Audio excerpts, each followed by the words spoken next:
Hi, and welcome back. I quickly thought I would share with you a little bit of a strategy on how I manage to stay calm, even when things are a little bit crazy or when there's a lot of work on, or especially now also with a newborn and working and fitting everything in. And I managed somehow to stay unstressed, relaxed, even when I have every reason to feel overwhelmed. And it is because of this strategy that I'm going to share with you now. So I sort of, when I thought about it, I I realized that there's sort of 5 steps that I go through when there's a lot happening. And in order for me to not procrastinate or to feel that I'm stuck or even to feel a bit scattered, this is what I go through. So the first thing is get clarity on, of course, what I want to achieve. And this sort of works for bigger projects. So let's say you want to write a book or launch a new website or create social media content or learn to play a new instrument or whatever it is, learn a new skill. So the first thing, of course, is having clarity on what is it that you want to achieve.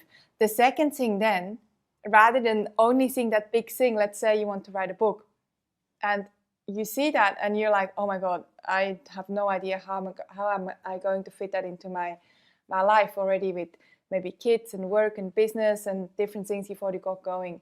So the second thing then I always do is take that big thing and chunk it down into small steps. So really I need to only know the next small step to achieve the bigger thing. So take the big goal and then chunk it into smaller steps. That's the second step.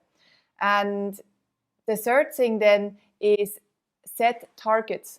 So if I go back to the example of writing a book, for me, when I wrote my last book, and I've written 4 books now, and I have another one in the pipeline, and the target has been for the last book always to just write 1,000 words every morning before sort of 8 o'clock, because I like to get up early. So the target was just write 1,000 words every day before 8 o'clock. And whatever your target is, it could also be if you want to learn a new skill, maybe you practice for 20 minutes per day. Or if you want to grow your business, maybe your target is to make 10 phone calls every day, 10 prospecting phone calls every day. So set yourself some targets. Then the fourth thing is to be consistent with that.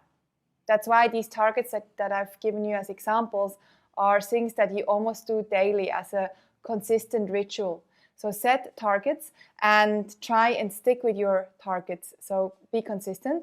And then number 5, this is just as important as all of the other steps. And I think number 5 is probably one of the main reasons why I don't stress out. And number 5 is to give yourself a break. If you don't hit your targets on one day or even 2 days or a few days, don't stress about it, because it is what it is. And I feel like when people, even though it's contradictory, I said stick with your targets, but I'm also saying give yourself a break if you can't one day achieve your target because something else comes in between.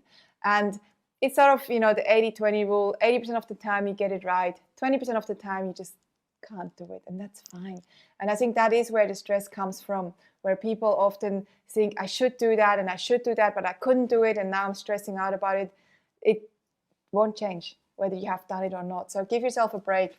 And those are really, when I thought about how do I manage to stay calm and focus and get a lot of work done no matter what's going on, this is sort of my process. So I hope you also find this useful. You can apply this to anything. You can even apply this to exercising. If one of your goals is to exercise more or be more healthy, you can even apply this same framework too. What do you need to do? Maybe you just need to walk for 10 minutes a day to start off with. Or actually, let's think for example, if one of your goals is to run a marathon and you don't really know where to start, well, maybe it's just about running 5Ks a day, and then maybe 10Ks a day, and then 15Ks a day, and doing it consistently until you're able to run a marathon. On that note, I did run a marathon a few years ago in New York, the New York City Marathon, and I didn't follow these steps. I just did the marathon. It's not healthy. And I didn't train because it was spontaneous. I knew I was in New York 2 weeks before. the marathon happened. So I only found out 2 weeks before that the marathon is on, and so it was a very short-term sort of spontaneous thing to do. There's Rosie. Want to say hi? Gorgeous. Just got Rosie here too. But I don't recommend that. So I definitely recommend going through the 5 steps. So that's it. Thank you so much for joining us today and always. And if you benefit from these tips and from our channel here, please feel free to subscribe and also share it with anyone else you think would benefit from it. Thanks again for being here, and I'll see you next time. Bye for now.